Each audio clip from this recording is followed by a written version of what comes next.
वहाँ से वायरल हुआ है, उस वीडियो को गलत तरीके से लोगों के सामने पेश किया गया है। मैं जो शब्द मेरे द्वारा कहे गए हैं, मैं उन शब्दों को मुझे वापस लेने में कोई दिक्कत परेशानी नहीं है, लेकिन मैं फिर भी राजपूत समाज के लोगों को यही कहना चाहता हूँ कि अगर मेरी इन बातों से किसी व्यक्ति को और किसी समाज को ठेस पहुँची है तो मैं अपने शब्द वापस लेता हूँ। और उनके वो लोग स्वतंत्र हैं और बाबा साहब डॉक्टर अंबेडकर साहब का लिखित संविधान इस देश में लागू है, लोग स्वतंत्र हैं। मेरे द्वारा कल जो बोला गया है, मैंने आई प्रेस इंडिया के माध्यम से भी अपनी बात रखी थी, आज फिर मैं अपनी बात रख रहा हूँ। मेरे द्वारा जो बोला गया है, क्योंकि हमारे नेता, जिस नेता को हम अपना मान सम्मान स्वाभिमान सब कुछ मानते हैं, उस नेता पर अंधाधुंध फायरिंग की गई, जान से मारने की नीयत से उनके ऊपर गोलियां बरसाई गई।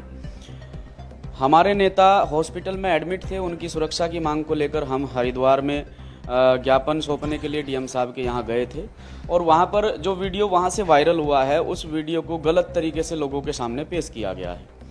मेरा इरादा सिर्फ दो आइडिया सोशल मीडिया पर ऐसी बनी हुई हैं कि जब एडवोकेट चंद्रशेखर आज़ाद जी पर हमला हुआ तो दो आईडियों से पोस्ट आती है। एक क्षत्रिय नाम से आईडी बनी हुई है अमेठी से, और एक राजपूताना नाम से आईडी बनी हुई है, राजपूत नाम से आईडी बनी हुई है सोशल मीडिया पर। उनके द्वारा पोस्टें की जाती हैं कि इस बार तो तू बच गया, अगली बार तू नहीं बचेगा और तुझे हम ही लोग मारेंगे। तो इससे क्या प्रदर्शित होता है? इससे ये प्रदर्शित होता है कि एक विशेष समुदाय के लोग कहीं ना कहीं जो है आदरणीय एडवोकेट चंद्रशेखर आज़ाद जी को टारगेट करना चाहते हैं। मैं जो शब्द मेरे द्वारा कहे गए हैं, मैं उन शब्दों को मुझे वापस लेने में कोई दिक्कत परेशानी नहीं है, लेकिन मैं फिर भी राजपूत समाज के लोगों को यही कहना चाहता हूँ कि मेरा किसी भी प्रकार से एक विशेष व्यक्ति, विशेष समुदाय को लेकर टिप्पणी करने का ना कोई इरादा था, ना है, और ना मैंने ये टिप्पणी कोई इरादतन टिप्पणी की है। मैंने उन लोगों को कहा है जिन लोगों ने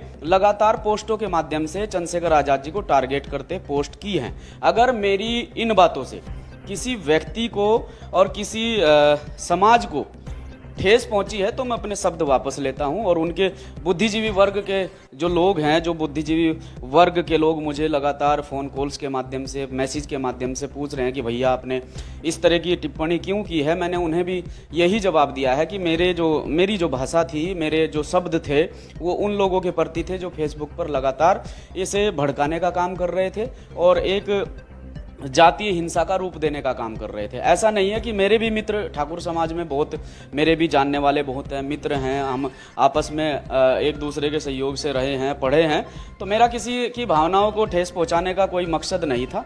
अगर मेरे द्वारा बोले गए शब्दों से किसी की भावनाओं को ठेस पहुंची है तो मैं उसके लिए क्षमा प्रार्थी हूँ, लेकिन उन लोगों के खिलाफ सख्त कार्रवाई की मांग करता हूं जो लोग लगातार फेसबुक के माध्यम से एडवोकेट चंद्रशेखर आज़ाद जी पर टिप्पणी कर रहे हैं और लगातार फेसबुक के माध्यम से हमारे समाज को और एक जाति विशेष को टारगेट करते हुए जाति सूचक शब्दों का इस्तेमाल कर रहे हैं। मैं उनके खिलाफ भी कार्रवाई की मांग करता हूं। और पुनः एक बार फिर से मैं तमाम राजपूत समाज के बुद्धिजीवी वर्ग के जो लोग हैं, क्योंकि देखिए दो विचारधारा के लोग होते हैं, एक गलत विचारधारा, एक सही विचारधारा। ऐसा नहीं है कि उन लोगों में सही विचारधारा के लोग नहीं है, वैचारिक लड़ाई है और कुछ लोग बातों को समझते हैं। कुछ लोग, मुझसे भी कुछ लोगों ने पूछा है कि आपके अध्यक्ष जी पर इस प्रकार से हमला हुआ है, उनका स्वास्थ्य कैसा है। मैं उनकी भावनाओं की कदर करता हूं कि वो समझते हैं चीज़ों को।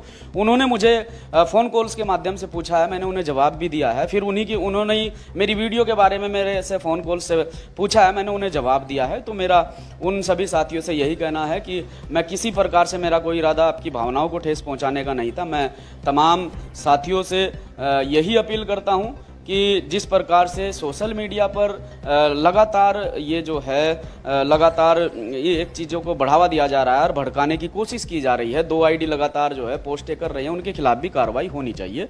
और अगर किसी की भावनाओं को ठेस पहुंची है तो मैं उसके लिए क्षमा प्रार्थी हूँ। जय भीम, जय भारत।